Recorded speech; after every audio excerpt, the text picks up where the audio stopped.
In our country, the unified power supply for not 220 volts civilian use is 220 volts. So how to make electrical equipment with a rated voltage of to work normally? For example, how to power a light bulb with a rated voltage of 36 volts? Let's take a look. There are two power supply options. The first is to use resistors to divide the voltage. Connect resistors in series to adjust the bulb to obtain a 36-volt voltage. The second is to use a transformer to reduce voltage for power supply. Transforms the voltage of 36 volts to the bulb through a transformer. Transformers are common components in circuits. In power systems and electronic circuits, it is widely used. Next, let's take a closer look at the transformer.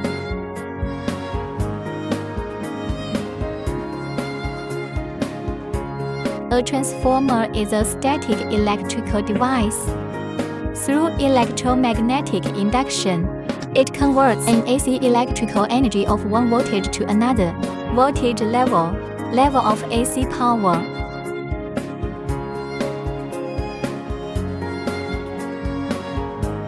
A transformer has the functions of voltage transformation, current transformation, and impedance transformation. First, the function of voltage transformation, such as in the mobile phones we usually use, laptops, and other power adapters.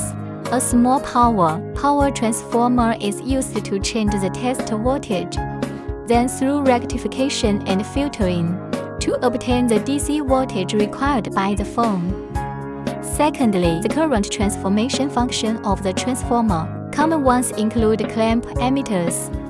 Through the action of current transformers, without disconnecting the AC circuit, the current value in the circuit can be measured. Finally, the impedance matching function of transformers. It is mainly used to amplify circuit transmission signals or match impedances. For example, in amplifiers and radios. It is used as the coupling of amplifiers and speakers and impedance matching.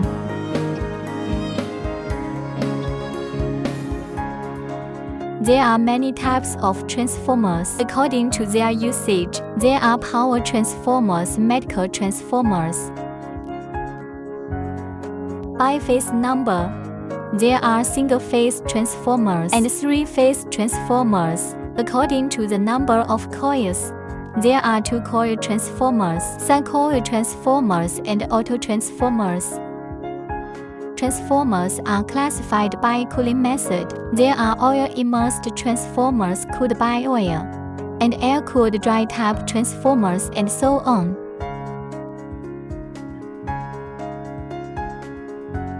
Although transformers vary in size and different uses, their basic structure and working principles are the same. Let's take a look at the structure of a transformer.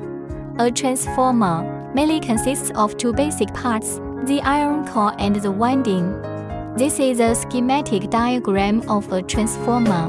The closed rectangular block in the figure is the core. The core you want around the core is the winding. Between windings and between the winding and the core are insulated. The iron core is the magnetic circuit part of the transformer to reduce eddy current and hysteresis losses in the core and improve the magnetic conductivity of the magnetic circuit. The core is made of silicon steel sheets and are stacked alternately after being coated with insulation paint. The common core forms are core type and shell type.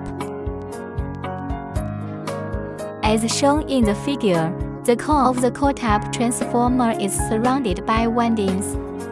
It uses less iron and is used in large capacity transformers, such as power transformers.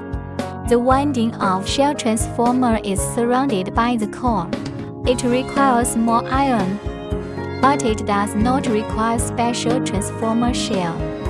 It is often used in small capacity transformers, such as transformers in various electronic devices and instruments. The winding is the circuit part of the transformer. It is usually wound with insulated copper or aluminum wires. One of the windings is connected to the power supply, called the primary winding or primary side winding. This side is called the primary side. The other winding is connected to the load, called the secondary winding or secondary side winding. This side is called the secondary side. After understanding the structure of the transformer, let's take a look at the symbol of the transformer. In the circuit, it represents the transformer. The symbol also includes the winding and the iron core.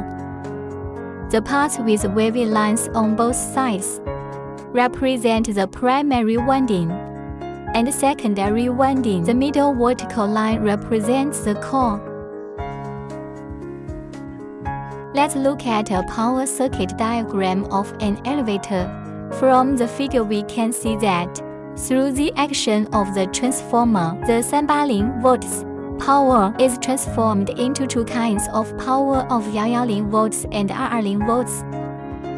Different devices have different requirements for power supply, but they can all obtain the required voltage through similar circuits. Isn't the transformer very powerful? Okay, that's all for today's content. Let's review today's learning content. First, we learned the function of transformers. Knowing that transformers can change voltage, transform current and impedance.